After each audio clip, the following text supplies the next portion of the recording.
Assalamualaikum warahmatullahi wabarakatuh. Hai semuanya, kita dari grup KKN Menganti 2020.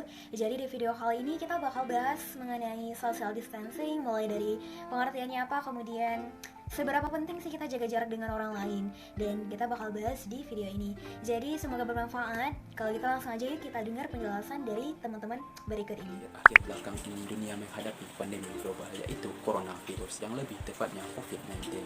Ratus ribuan orang di seluruh dunia telah terinfeksi COVID-19. Ribuan orang sudah meninggal. Ratusan orang di Indonesia telah dinyatakan COVID-19. Walaupun kita tidak boleh panik, tapi kita tetap waspada, bukan berarti santai. Saatnya kita bergerak mengikuti anjuran pemerintah. Assalamualaikum teman-teman. Jadi kali ini saya mau menjelaskan mengenai social distancing. Apa itu social distancing? Nah, social distancing yaitu menjaga jarak sehat dari orang ke orang yang kita lakukan dengan meminimalisir aktivitas yang tidak penting seperti bertemu orang yang tidak perlu dan menghindari keramaian. Apa sih tujuannya? Nah, tujuannya yaitu untuk mengurangi penyebaran suatu penyakit yang saat ini sedang marak-maraknya, yaitu COVID-19. Nah, apabila social distancing ini dilakukan dengan benar, maka jumlah penyebaran kasus positif corona ini tidak akan meningkat secara drastis, sehingga jumlah penderita bisa ditampung oleh fasilitas kesehatan dan juga bisa dirawat dengan baik. Jadi, mulai sekarang jaga kesehatan, selalu jaga kebersihan, dan jangan lupa tetap terapkan social distancing demi kebaikan kita bersama. Teman-teman, penyakit COVID-19 adalah penyakit yang ditularkan lewat droplet. Droplet itu kayak semacam ludah-ludah kecil yang kalau misalnya kita ngomong, batuk, atau bersin, dia akan keluar. Nah, itulah yang menularkan penyakit COVID-19 ini. Kalau misalnya kita berdekatan dengan orang-orang yang positif COVID-19, maka kalau misalnya mereka bersin, mereka bisa mengeluarkan droplet ini dengan kecepatan yang cukup cepat. Droplet tadi bisa langsung masuk ke mata, masuk ke hidung, atau langsung kehirup ke mulut. Oleh karena itu, kita perlu menjaga jarak. Jarak amannya yaitu sekitar 1 meter. Terus, kita perlu tahu bahwa setelah orang tadi ngomong, batuk, atau bersin, dan dia mengeluarkan droplet, maka dropletnya itu tidak langsung mati ya. Hal itu disebabkan karena apabila droplet tadi menyentuh suatu permukaan barang atau benda, si droplet tadi masih bisa bertahan selama beberapa jam sampai beberapa hari. Nah, itulah kenapa pentingnya kita social distancing atau jaga jarak. Dan itu akan lebih baik lagi jika kita tetap di rumah aja. Dan perlu untuk kita ketahui bahwa tidak semua orang-orang yang terkena COVID-19 itu bergejala. Artinya akan ada orang-orang yang terlihat baik-baik saja, namun ternyata mereka adalah karier atau pembawa. Nah, apabila orang-orang seperti ini melakukan aktivitas tanpa memperdulikan protokol kesehatan, maka merekalah yang akan menyebarkan COVID-19. Ingat teman-teman, walaupun masih muda dan merasa sehat-sehat saja, oke fine, namun bagaimana dengan orang-orang di sekitar kita, seperti orang tua kita, kemudian nenek kakek kita, yang sistem imunnya tidak sebagus dan tidak sekuat kita yang masih muda. Terus nih ya, walaupun hidup ini memang berada di tangan Tuhan, tapi kalau kita yang membawa, kemudian kita yang menyebarkan, padahal kita tahu bahwa kita bisa mencegahnya, tentu itu akan sangat disayangkan sekali gitu loh. Jadi how selfish you are. Jadi teman-teman, sayangi dirimu dan juga keluargamu, tetap jaga jarak, social distancing itu penting, dan juga patuhi semua protokol kesehatan, bersama kita bisa lawan corona. Jadi di situasi yang seperti ini, pasti banyak dari kita yang menerima atau memperoleh informasi-informasi, baik itu dari media sosial kah, dari chat keluarga kah, atau mungkin dari omongan teman, atau bahkan dari tetangga kita sendiri.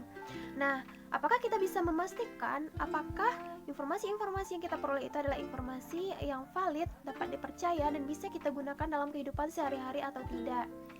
Namun, apabila kita memperoleh informasi yang bahkan tidak benar atau tidak bisa dipercaya, itu bisa membuat atau bahkan memperparah kondisi diri kita atau kondisi seseorang. Nah, untuk itu carilah berita-berita atau informasi dari sumber yang terpercaya. Namun pada saat sekarang ini yang paling penting kita lakukan, hal sederhana yang bisa kita lakukan untuk mencegah penyebaran dari COVID-19 ini adalah social distance. Jadi kita mengurangi penyebaran dari virus corona ini dengan cara jaga jarak, kemudian mengurangi interaksi dengan orang lain. Nah, dengan hal ini diharapkan kita bisa menghambat penyebaran dari virus corona sehingga orang-orang bisa tertampung di rumah sakit, kemudian angka kematian pun bisa kita turunkan. Nah, baiklah teman-teman, kali ini kita akan membahas mengenai apa saja yang dapat kita lakukan jika kita berada di rumah. Yang pertama yaitu kita harus tetap tenang dan kita harus tetap berada di rumah. Jika memang kita diharuskan keluar rumah, misalkan ada keperluan mendesak atau apapun itu, maka kita diwajibkan untuk menggunakan masker dan kita harus menghindari tempat-tempat yang ramai.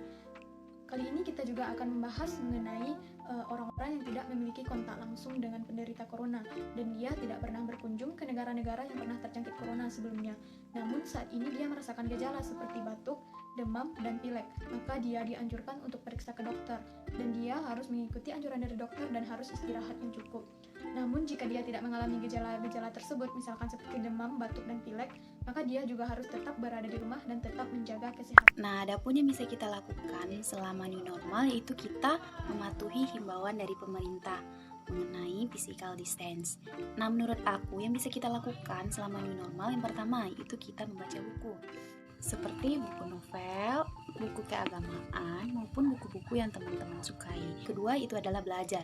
Nah, bagi teman-teman nih yang masih kuliah, yang masih sekolah, atau yang sedang belajar online, mungkin ada tugas-tugas atau materi-materi yang memang kita harus belajar. Kemudian yang ketiga itu adalah bersih-bersih di rumah, seperti ngepel, mencuci, membersihkan kamar tidur, membersihkan ruangan, dan lain sebagainya yang bisa kita lakukan di rumah. Nah, selanjutnya yang tak kalah pentingnya itu adalah olahraga. Dari olahraga kita bisa meningkatkan imunitas tubuh. Tentunya ini adalah salah satu cara yang dapat melawan si corona ini. Kemudian yang kelima itu adalah dengan membuat planning. Nah, bagi teman-teman yang sekarang masih kuliah, coba pikirkan rencana-rencana ke depannya atau cita-cita ke depannya yang akan teman-teman. Dan yang selanjutnya itu adalah dengan menyalurkan hobi. Nah, bagi teman-teman yang dulunya tidak pede dengan bernyanyi, cobalah berlatih bernyanyi selama new normal ini. Kemudian yang tidak bisa main piano, bisa bermain piano dan hobi-hobi lainnya. Mungkin olahraga, mungkin saja yang lainnya. Kemudian bisa juga dengan membuat konten yang bermanfaat. Cobalah share ke teman-teman lainnya. Kemudian yang kedelapan yaitu adalah dengan memasak. Gak cewek, gak cowok nih pasti pernah memasak. Jadi bagi kalian yang cewek, cobalah masak makanan yang sehat dan bergizi. Nah, bagi yang cowok, bantu-bantu ibu, kakak, ataupun adik untuk memasak di dapur. Nah, yang terakhir, habiskan waktu kalian bersama dengan keluarga. Yang teman-temannya yang dahulunya jarang berkumpul dengan keluarga, coba habiskan waktu kalian bersama dengan keluarga. Apakah itu nonton bareng, curhat bareng, makan bareng. Apapun kegiatannya kita lakukan bersama keluarga. Quality time kalian habiskan dengan keluarga. Lakukanlah dengan sebaik mungkin. Jadi dari semuanya, intinya itu kita senang berada di rumah. Tetap produktif isolasi diri dengan di rumah, berarti kamu peduli dengan dirimu, dengan lingkunganmu, dengan sekitarmu, dan dengan keadaan kita saat ini.